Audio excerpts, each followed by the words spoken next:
بابەتی هەڵبژاردن دوو ڕەهەندی هەیە، ڕەهەندێکی سیاسی هەیە، ڕەهەندێکی یاسایی هەیە. بابەتێک نییە ئەم خولەی پێنجی پەرلەمانی کوردستان داهێنانی کردبێ. لە خولی یەکەمی پەرلەمانی کوردستان وابووە، لە خولی دووەم وابووە، لە خولی سێم وابووە، لە خولی چوارەمیش وابووە. واتە ئەم بابەتە تەنها بابەتێکی یاسایی نییە تا پەرلەمان بە دانیشتنی لیژنەکان و دانیشتێکی ناو پەرلەمان یەکلایی کاتەوە. بابەتێکی سیاسی هەیە، هەڵبژاردن بۆ ئەحزابی سیاسیەکرێ.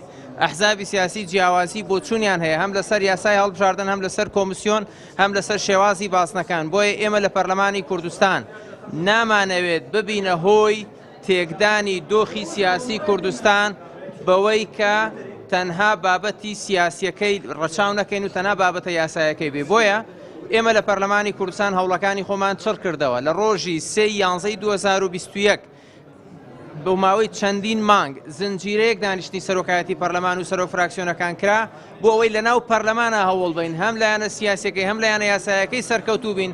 بەڵام بەداخەوە لەناو پەرلەمانی کوردستان نەتوانرا ئەم سەرکەوتنە بەدەست بهێنرێت کە هەم لایەنە سیاسیەکەی و هەم لایەنە یاسایەکەی بێ. بە سەراحەت پێتان ئەڵێین ڕاستە دانیشتن هەبووە، بەڵام لێک نزیکبوونەوەیەکی سیاسی وەها کە ببێتە هۆی ئەوەی بتوانرێت لە یەکیدا هەڵبژاردنەکان بکرێت نەکرا نهاتوۆتە ئارا. بۆیە بەداخەوە ئەم قسە یەکەم عیبەیەکی گەورەیە بۆ هەموو حیزبە سیاسیەکان، بۆ هەموو فراکسیۆنەکان، بۆ هەموو خەڵکی کوردستان بەوەی کە نەتوانین هەڵبژاردن لە کاتی خۆیان بکەین. بەڵام لەگەڵ ئەمەشان نابێت ئێمە بێئومێد بین لەوە، ئەبێ هەوڵەکانمان بەردەوام بێ. لێک نزیکبوونەوەیەک هەیە لەسەرەوەی بۆ نمونە ئەم هەڵبژاردنە هەتا بتوانین هەڵبژاردنێکی شەفاف بێ. ئەوەش بەوە ئەکرێت کە تۆماری دەنگدەران تۆمارێک بەکاربهێنرێت کە لانی کەم زۆربەی هەر زۆری بەشداربوانی سیاسی لە کوردستان بتوانن متمانەی پێ بکەن. ئەویش تۆماری بایۆمەتری دەنگدەرانی هەڵبژاردنەکانی پەرلەمانی عێراق کە لە مانگی 2021 کراوە.